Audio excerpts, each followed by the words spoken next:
राध्या सबको हॉल में इकट्ठा करके कहती है कि आज इस घर में सबसे बड़ा सच सामने आने वाला है, इसलिए कोई भी बीच में नहीं बोलेगा। तभी दादी गुस्से में कहती है कि आखिर ऐसा कौन सा सच है। तब राध्या अपने हाथ में लैपटॉप लेकर आगे बढ़ती है और कहती है कि जिस व्यक्ति को आप सब करोड़ों का सेठ समझ रहे हैं, वह असल में बहुत बड़ा चोर है। यह सुनते ही उर्मी चिल्लाकर कहती है कि राध्या, तुम मेरे होने वाले परिवार पर झूठा इल्जाम लगा रही हो। लेकिन राध्या शांत रहते हुए कहती है कि मैं बिना सबूत के कभी किसी पर आरोप नहीं लगाती। अगर आप सभी लोग भी राध्या का साथ देना चाहते हैं, तो राध्या के लिए इस वीडियो को एक लाइक करके, चैनल को सब्सक्राइब करके, बेल आइकन को ऑल पर सेलेक्ट कर दीजिए। तभी प्रथम भी कहता है कि अगर राध्या इतना बड़ा दावा कर रही है, तो पहले उसकी बात सुन लेते हैं। तभी राध्या वीडियो चलाती है जिसमें साफ दिखाई देता है कि मंदिर में रखी हुई असली सोने की पूजा वाली थाली को मोंटू सेठ का पिता चुपके से उठाकर बैग में रख देता है और उसकी जगह बिल्कुल वैसी ही दिखने वाली मिट्टी की नकली थाली रख देता है। फिर वीडियो का दूसरा हिस्सा चलता है जिसमें मोंटू सेठ और उसके परिवार वाले एक सुनार की दुकान पर जाकर वही असली पूजा वाली थाली लाखों रुपए में बेचने की कोशिश करते दिखाई देते हैं और कहते हैं कि किसी को पता नहीं चलेगा। यह देखकर पूरे घर में सन्नाटा छा जाता है। दादी की आंखें फटी की फटी रह जाती हैं। उर्मी के हाथ से पूजा की थाली गिर जाती है और वह रोते हुए कहती है, नहीं, ऐसा नहीं हो सकता। मोंटू जी, ऐसा कभी नहीं कर सकते। तभी राध्या कहती है कि वीडियो अभी खत्म नहीं हुआ है। इसके बाद वीडियो में मोंटू सेठ खुद कहता दिखाई देता है कि इस घर के लोगों को बेवकूफ बनाना बहुत आसान है। पहले भरोसा जीतो, फिर उनकी कीमती चीजें चुरा कर बेच दो और शादी के बाद इस घर की सारी दौलत भी अपने नाम कर लेंगे। यह सुनते ही प्रथम का गुस्सा सातवें आसमान पर पहुंच जाता है। वह मोंटू का कॉलर पकड़कर कहता है, तुमने हमारे भरोसे का फायदा उठाया। तुम सेठ नहीं बल्कि बहुत बड़े चोर और ठग हो। तभी मोंटू भागने की कोशिश करता है, लेकिन प्रथम उसे पकड़ लेता है। उधर मोंटू का पिता और भाई भी बाहर निकलने लगते हैं। तभी घर के नौकर दरवाजा बंद कर देते हैं। दादी गुस्से में कांपते हुए कहती है, मैंने अपनी जिंदगी में बहुत लोगों को देखा है, लेकिन तुम जैसे धोखेबाज कभी नहीं देखे।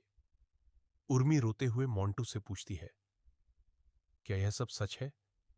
क्या तुमने सिर्फ पैसे के लिए मुझसे रिश्ता किया था?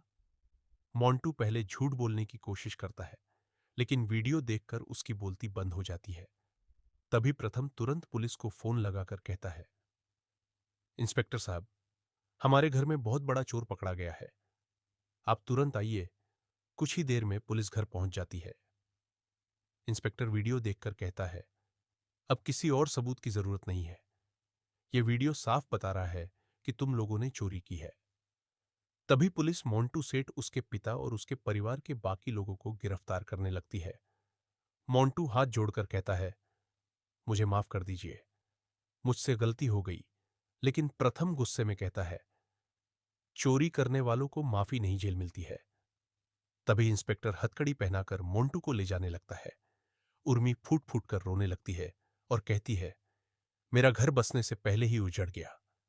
मैं जिस इंसान को अपना जीवन साथी समझ रही थी, वह तो अपराधी निकला। तभी राध्या उसके पास जाकर कहती है, भगवान जो करते हैं अच्छे के लिए करते हैं। अगर आज सच सामने नहीं आता तो तुम्हारी पूरी जिंदगी बर्बाद हो जाती। दादी भी उर्मी को संभालते हुए कहती हैं, बेटा दुख मत कर, भगवान ने समय रहते तुम्हें बचा लिया। तभी इंस्पेक्टर कहता है, मोंटू सेठ के खिलाफ पहले से भी कई शहरों में चोरी और धोखाधड़ी के मामले दर्ज है। यह सुनकर सभी परिवार वाले हैरान रह जाते हैं। प्रथम कहता है, अगर आज राध्या हिम्मत करके सच सामने नहीं लाती, तो हम सब जिंदगी भर धोखे में रहते। तभी सभी लोग राध्या की तारीफ करते हैं और कहते हैं कि तुमने पूरे परिवार को बर्बाद होने से बचा लिया। उधर पुलिस मोंटू और उसके परिवार को गाड़ी में बैठाकर ले जाती है। जाते जाते मोंटू गुस्से में राध्या को धमकी देता है, लेकिन इंस्पेक्टर उसे डांट कर गाड़ी में बैठा देता है। घर के अंदर दादी राध्या का हाथ पकड़कर कहती हैं, आज तुमने साबित कर दिया कि सच्चाई चाहे जितनी देर से सामने आए, लेकिन जीत हमेशा सच की होती है। प्रथम भी राध्या का हाथ पकड़कर कहता है, मुझे तुम पर गर्व है। तुमने सिर्फ चोर को नहीं पकड़ा बल्कि पूरे परिवार की इज्जत और विश्वास को भी बचा लिया।